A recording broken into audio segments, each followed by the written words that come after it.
Halo teman-teman semua. Kali ini kita dari kelompok 7 akan menjelaskan tentang pengaruh organisasi komputer terhadap keamanan sistem. Eh, Kita ada beberapa member ya.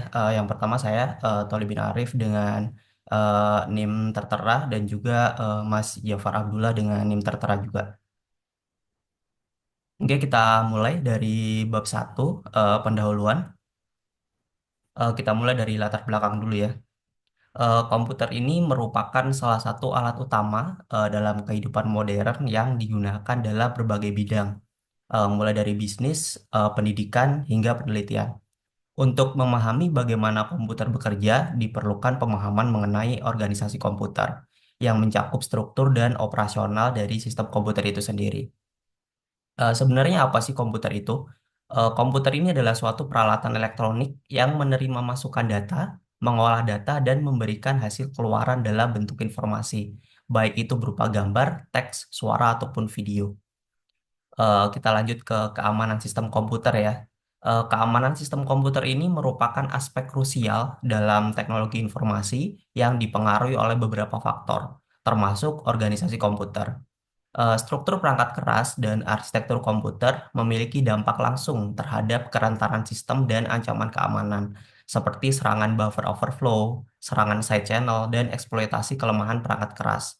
Oleh karena itu, pemahaman mendalam tentang organisasi komputer dapat membantu dalam perancangan sistem yang lebih aman dan tahan terhadap serangan siber. Oke, next kita akan menjelaskan apa rumusan masalahnya. Jadi dalam kali ini kita akan eh, menjelaskan beberapa rumusan masalah ya. Ada 6 poin di sini. Yang pertama, apa yang dimaksud dengan organisasi komputer? Kemudian apa saja komponen utama dalam organisasi komputer? Bagaimana cara kerja dari masing-masing komponen tersebut? Bagaimana organisasi komputer mempengaruhi keamanan sistem? Apa saja ancaman keamanan yang terkait dengan arsitektur komputer, dan yang terakhir bagaimana strategi mitigasi yang dapat diterapkan dalam desain sistem komputer. Tujuan penulisan makalah ini bertujuan untuk menjelaskan konsep organisasi komputer, mengidentifikasi komponen utama dalam komputer, serta menjelaskan cara kerja dari setiap komponen tersebut, dan juga menganalisis hubungan antara organisasi komputer dan keamanan sistem, mengidentifikasi ancaman utama, serta membahas strategi mitigasi yang dapat diterapkan untuk meningkatkan keamanan perangkat keras dan perangkat lunak. Oke, kita lanjut ke bab 2 yaitu pembahasan. Kita akan mulai dari pengertian organisasi komputer. Organisasi komputer adalah studi tentang interaksi dinamis antara bagian-bagian komputer. Ini melibatkan cara komponen-komponen komputer saling berhubungan dan bekerja sama untuk menjalankan instruksi dan memproses data. Organisasi komputer yang baik dapat berkontribusi pada kinerja, efisiensi, dan skalabilitas sistem komputer, sehingga penting untuk memahami konsep-konsep organisasi komputer, pengembangan sistem yang efektif dan efisien. Dari hal di atas dapat kita simpulkan ya bahwa organisasi komputer ini mengacu pada bagaimana komponen-komponen internal komputer diatur dan berinteraksi satu sama lain untuk menjalankan berbagai tugas. Organisasi komputer juga membahas bagaimana data diproses dan dikomunikasikan dalam sistem komputer. Kita lanjut komponen utama organisasi komputer. Ini ada CPU atau unit pemrosesan sentral ya, Central Processing Unit. CPU ini merupakan otak dari komputer yang terdiri dari beberapa bagian utama yaitu CPU atau control unit. Control unit ini bertugas mengarahkan operasi sistem komputer dan mengendalikan eksekusi instruksi. Kemudian ALU atau Arithmetic Logic Unit bertanggung jawab atas operasi matematika seperti penjumlahan, pengurangan, perkalian, pembagian, serta operasi logika seperti AND, OR, dan NOT. Kemudian register. Register ini berfungsi sebagai penyimpanan kecil berkecepatan tinggi dalam CPU yang digunakan untuk menyimpan data dan instruksi sementara selama pemrosesan. Kemudian lanjut memori. Memori dalam komputer ini berfungsi untuk menyimpan data dan instruksi yang sedang diproses oleh CPU. Jenis-jenis memori itu meliputi pertama memori primer, yaitu RAM, ROM, cache, dan register. digunakan untuk penyimpanan sementara selama komputer bekerja. Kemudian memori sekunder, ada HDD, SSD, dan flash drive, digunakan untuk penyimpanan data jangka panjang. Kemudian ada memori tersier, optical disk, dan tape drive, digunakan untuk penyimpanan arsip dalam jumlah yang besar. Kita lanjut ke perangkat masukan dan keluaran atau input-output. Perangkat masukan atau input ini berfungsi untuk memasukkan data ke dalam sistem komputer seperti keyboard, mouse, scanner, dan kamera. Kemudian perangkat keluaran atau output ini berfungsi untuk menampilkan hasil pemrosesan dari komputer seperti monitor, printer, dan juga speaker. Kemudian bus dan sistem I/O. Eh, Bus, jalur komunikasi yang menghubungkan berbagai komponen dalam komputer, terdiri dari tiga jenis utama, yaitu bus data. Ini mengangkut data antar komponen. Kemudian bus alamat digunakan untuk mengirimkan alamat data dalam memori. Kemudian juga ada bus kontrol, mengatur pengiriman sinyal kontrol antar komponen. Sistem I/O atau input output bertanggung jawab untuk menangani komunikasi antara komputer dan perangkat luar, termasuk manajemen transfer data antara CPU dan perangkat penyimpanan atau jaringan. Cara kerja sistem komputer. Eh, ini dimulai dari siklus instruksi ya. Jadi setiap instruksi yang dijalankan oleh CPU melalui beberapa tahapan, yaitu fetch, CPU mengambil instruksi dari memori utama, kemudian decode, CPU menerjemahkan instruksi ke dalam sinyal yang dapat dieksekusi, kemudian execute, CPU menjalankan instruksi dan menyimpan hasilnya di register atau memori, kemudian ada write back, CPU menyimpan hasil eksekusi ke memori atau register untuk digunakan lebih lanjut. Kemudian kita lanjut ke penyimpanan dan pengolahan data. Komputer menggunakan hierarki memori untuk menyimpan data, mengolah data secara efisien. Memory cache berfungsi sebagai penyimpanan sementara berkecepatan tinggi untuk mengurangi waktu akses ke RAM. Kemudian ada register di dalam CPU, ini bertugas menyimpan instruksi dan data yang sedang diproses. Kemudian manajemen memori. Ini memastikan efisiensi penggunaan RAM dengan teknik seperti paging dan segmentasi. Kemudian kita akan membahas komunikasi antar komponen. Sistem komputer berkomunikasi menggunakan bus yang terdiri dari jalur data, alamat, dan kontrol. Kemudian CPU, memori, dan perangkat input-output bekerja secara sinkron dengan bantuan clock system untuk mengatur timing eksekusi instruksi. Kemudian interupsi digunakan untuk mengatur prioritas proses dan memungkinkan CPU menangani berbagai tugas secara simultan. Oke, mungkin next kita akan membahas tentang konsep keamanan sistem komputer. Lanjut dengan Mas Jafar Abdullah. Waktu dan tempat dipersilakan, Mas.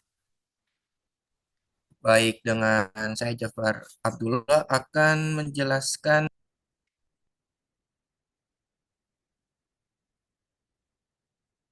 Bang, itu presentasinya nggak usah ditutup, Bang. Saya mau lihat juga.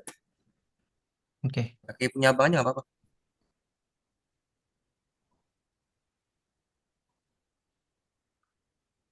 Baik, dengan saya Jafar Abdullah akan melanjutkan tentang konsep keamanan sistem komputer. Apa itu keamanan sistem komputer? Jadi itu keamanan sistem komputer melibatkan upaya untuk melindungi perangkat keras, perangkat lunak, serta data dari ancaman seperti peretasan, malware, dan akses yang tidak sah.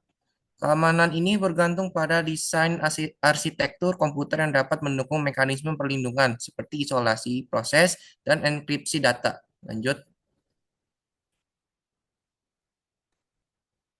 pengaruh organisasi komputer terhadap keamanan sistem. Kerentanan dalam arsitektur perangkat keras. Beberapa kelemahan dalam desain perangkat keras dapat dieksploitasi oleh penyerang seperti, lanjut, buffer overflow adalah kesalahan dalam manajemen memori yang memungkinkan eksekusi kode berbahaya. Penyerang dapat memasukkan lebih banyak data daripada yang diizinkan ke dalam buffer, sehingga menyebabkan eksekusi kode arbiter. Lanjut yang kedua, side channel attacks, yaitu teknik yang mengeksploitasi kebocoran informasi dari konsumsi daya atau waktu eksekusi. Contoh dari serangan ini adalah serangan berbasis cache timing, maaf, cache timing dan elektromagnetik. Lanjut yang ketiga, speculative execution exploits, yaitu seperti serangan meltdown dan Spectre yang mengeksploitasi fitur optimasi CPU yang secara spekulatif mengeksekusi instruksi sebelum kepastian final, memungkinkan kebocoran data sensitif. Lanjut,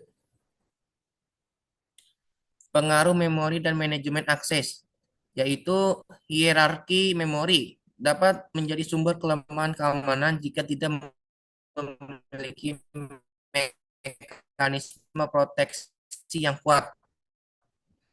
Misalnya cache mem maksudnya untuk mengakses informasi yang seharusnya tidak terlihat oleh pengguna lain.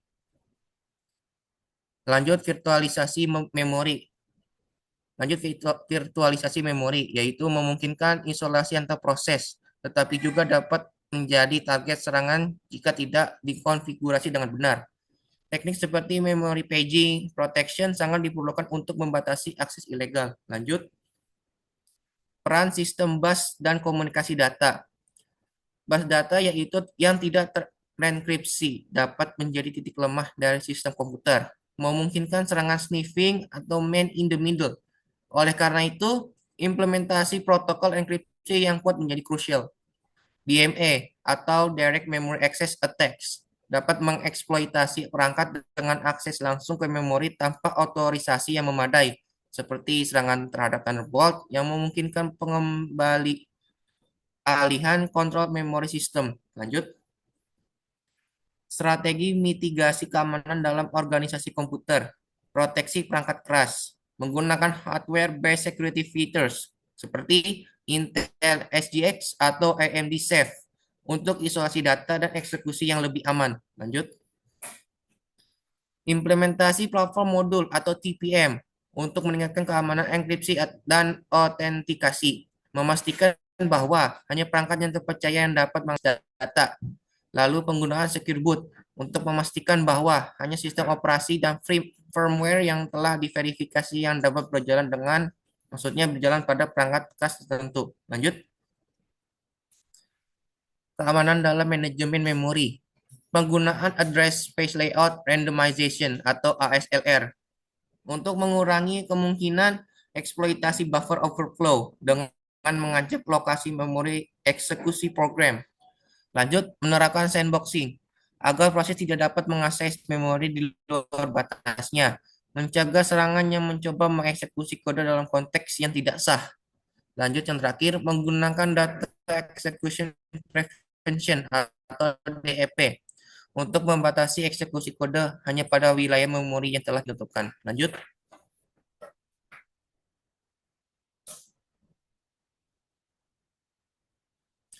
keamanan pada sistem bus dan I/O. Implementasi bus encryption untuk mencegah intersepsi data selama komunikasi antar komponen. Penggunaan akses kontrol pada perangkat DMA untuk mencegah akses tidak sah ke memori dan menutup celah keamanan yang dapat dieksploitasi oleh peretas. Lanjut. Lalu bab ketiga penutup.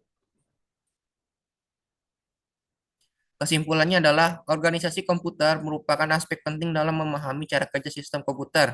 Dengan mengenal komponen utama seperti CPU, memori, perangkat I/O, dan bus, kita dapat memahami bagaimana komputer memproses data dan menjalankan instruksi. Dalam bidang security, organisasi komputer memainkan peran penting dalam menentukan tingkat keamanan sistem. Desain arsitektur yang tidak aman dapat menyebabkan berbagai ancaman seperti buffer overflow, serangan side channel, dan eksploitasi memori.